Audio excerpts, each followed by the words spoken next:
Jonathan Kuminga and Moses Moody are not your typical rookies.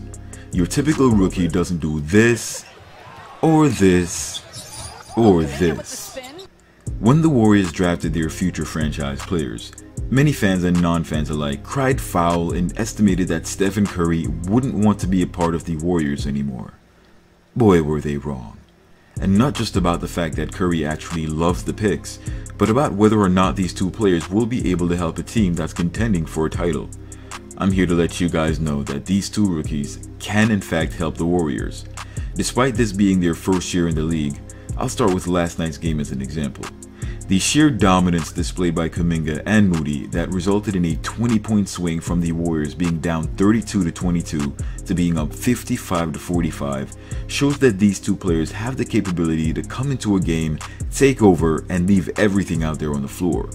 The fact that Jonathan Kuminga, the youngest player on the floor, is able to take the responsibility of directing his teammates, creating for himself and others as a forward, really shows the potential he has down the road. He is a very physical and very dominant player.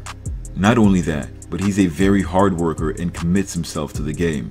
You see these traits in players like Giannis, Siakam, the late Kobe, and Michael Jordan.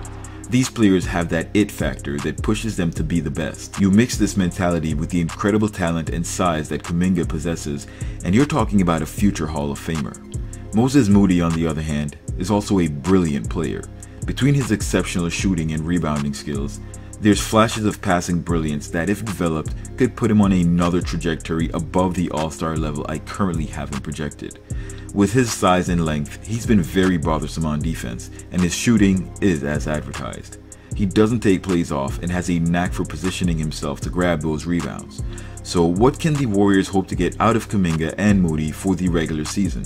Stay tuned and I'll get right into it. But first, be sure to hit that like button, subscribe to the channel, and make sure you hit that notification so you don't miss any new videos. The duo of Moody and Kuminga faced off against a tough Magic squad, and despite not winning, showed everything the Warriors were hoping for when these guys were drafted.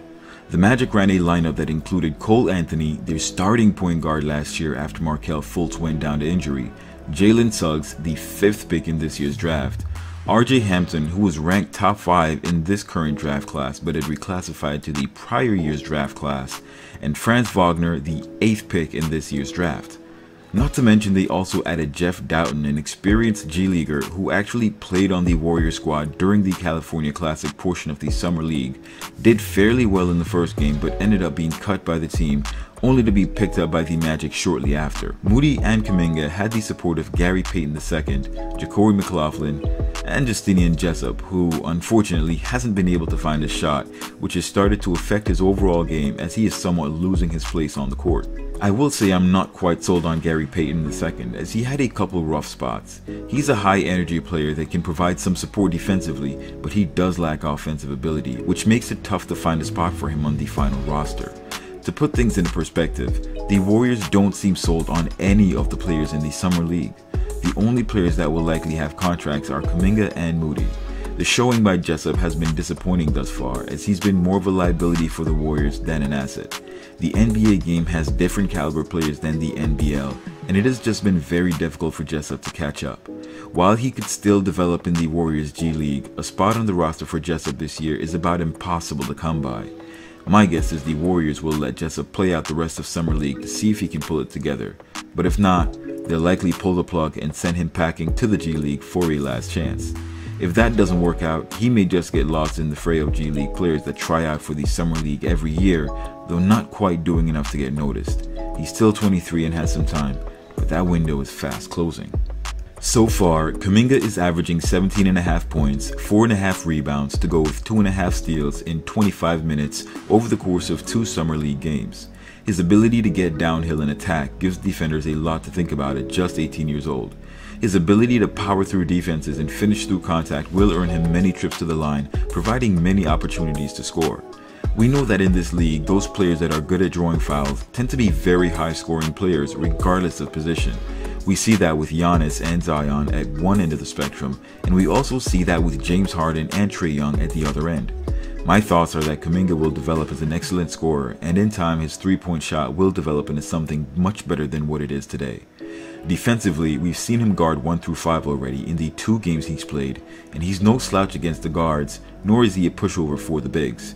If anything, he bullies just about everyone he goes up against, and just has his way in getting to the basket. On a scale of 1 to 5, I'd rate his on-ball defense a 4.5, his off-ball defense a 4, rebounding is a 3.5, and his overall shooting, including mid-range game and 3-point shooting, is at a 2.5. His ability to get to and finish at the rim is a 4.5, and his passing is a 3.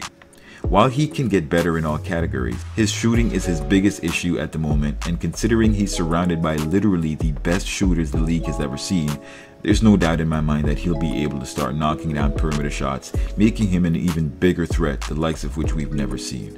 His potential is that good. Moses Moody, on the other hand, has a game that complements Kuminga's very well. Both players provide a boost defensively due to their size. What makes him such an effective 1-2 punch is Kuminga's elite ability to penetrate and score or kick, plus Moody's ability to shoot and grab rebounds. On a scale of 1 to 5, I'd rank Moody's on-ball defense a 3, his off-ball defense a 3 as well, rebounding is a 3.5, his overall shooting including mid-range game and 3-point shooting is at a 4, his ability to get to and finish at the rim a 3.5, and his passing is a 2. There is very limited overlap, and with both being high IQ players, they are a devastating combo. Adding a lethal guard like Jordan Poole plus James Wiseman, who will develop as well into a monster of a center, this second unit will be ready to compete this year, and by next year should be capable of being as good as any young team. The fact that the Warriors will have these young fellas on their rookie contracts for the next 4 years or so means that in 2023 or 2024 there will be a ton of talent overlap on the Warriors roster, borderlining on talent overload, with the team being very affordable by Warriors standards. If the Warriors don't win the championship in 22, expect them to win it in at least one of 23, 24, or even 25. There are so many talented players on this roster, it is mind-blowing. This is like the Avengers all assembling in the same place to take out Wolverine from the X-Men. It might not be easy to see it now, but a 35-year-old Steph is still doing the same things as a 33-year-old Steph. A 34-year-old Klay is doing the same things as a 32-year-old Klay, except with Klay having sat 2 years, he may have slowed down the aging hands of time. That means he's got much more left in the tank, barring any injury. Draymond has been holding back his best performances, but when that moment calls on the biggest stage, that man will give it everything he has. This isn't about giving up on these Splash Brothers to focus on the Warriors' young core. This is about fusing the young core with the Warriors' big three to create a franchise that is light years ahead of the rest of the competition. I'm not firing warning shots, but if you can't see the obvious, don't blame me when you're on the wrong end of the Warriors emptying the clip. Thanks for watching this video, and let me know your thoughts on the Warriors' future players in the comments below. Are we trading these guys, or are we going to develop them into the loyal superstars we have in Steph, Klay, and Dray? Don't forget to hit the like button, subscribe to the channel, and hit that notification bell to stay updated on my latest videos. Till next time. Swish. Word, I'm a player, the real player. I don't give a prayer, man, fuck a naysayer. I block so hard, sweetie get served. Call me Lonzo Ball, bitches get swerved.